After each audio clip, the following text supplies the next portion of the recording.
Activists on both sides of the debate want measures to be taken, but the head of the NRA, Wayne LaPierre, feels laws we already have should first be better policed. I'm here at the Supreme Court. Supreme Court justices will hear arguments about the Defense of Marriage Act. Supporters of same-sex marriage hope DOMA will be struck down and allow same-sex couples to receive federal benefits. A friendly playground during the day was a nightmare for a 22-year-old woman. Sales show that people are interested in buying these cars. And with incentives to several actors, infrastructure will grow even more across the country. A Senate panel held a hearing with former Congresswoman Gabrielle Giffords. She delivered a message about how to prevent gun violence. Too many children are dying. Too many children. We must do something. Giffords' husband, Mark Kelly, was also at the hearing. He's asking Congress to pass laws that would require background checks across the board. My wife would not be sitting in this seat. She would not have been sitting here today if we had stronger background checks. Kelly also wants to ban military-style assault weapons and gun magazines with more than 10 rounds. Activists on both sides of the debate want measures to be taken, but the head of the NRA, Wayne LaPierre, feels laws we already have should first be better policed. Talking about drug dealers with guns, gangs with guns, when felons with guns. They're simply not being enforced. LaPierre rejects most new gun control proposals. He wants to improve access to mental health care and increase armed guards at schools. Senator Dianne Feinstein of California suggested that raises questions about whether we need to have armed guards in other public places. We can't have a totally armed society. Jeffrey Davis's brother was shot and killed in New York City Hall.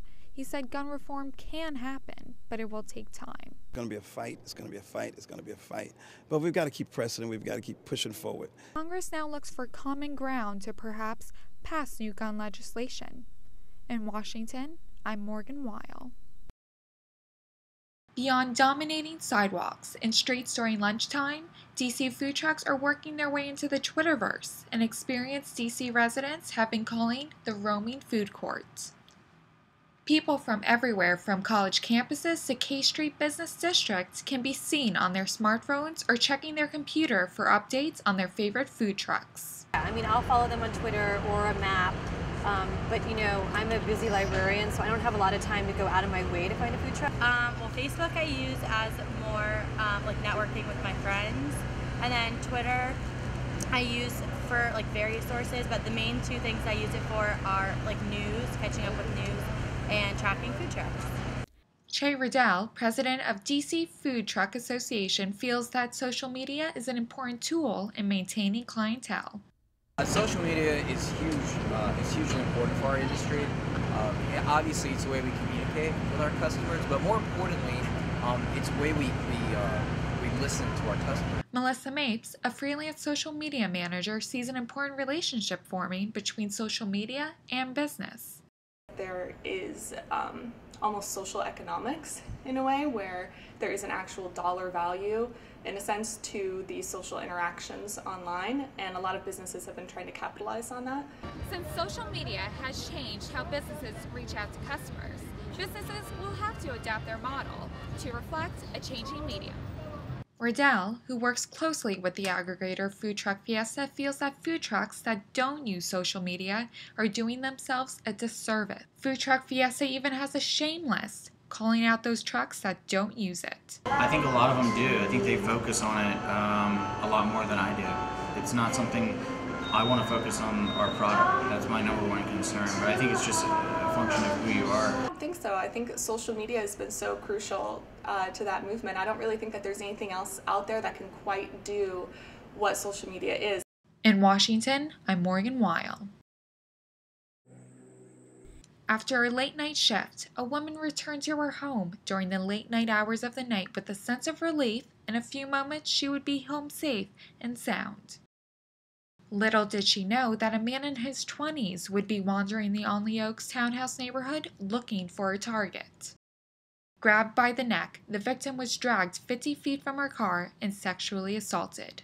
A friendly playground during the day was a nightmare for a 22-year-old woman. About 10 after 1 this morning, 4th District officers responded to a call on Wagon Wheel Court in Olney for a rape that had just occurred. When they arrived, they met with the victim.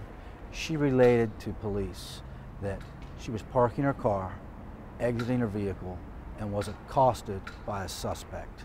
People on Wagon Wheel Court are now tormented, finding it hard to sleep at night.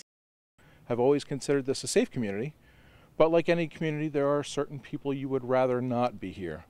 Have never seen or had anxiety about anything of this nature, though, so we're very concerned. I came home late myself, so, oh, that's scary. Of course, it's absolutely terrifying. This is normally such a quiet community, and there's just a lot of families and children, and it's just really hits close to home. It's really scary. With tragedy comes awareness. People who like to live here will not only be more alert of their surroundings, but will be watching out more for themselves as for their neighbors. In Washington, I'm Morgan Weil.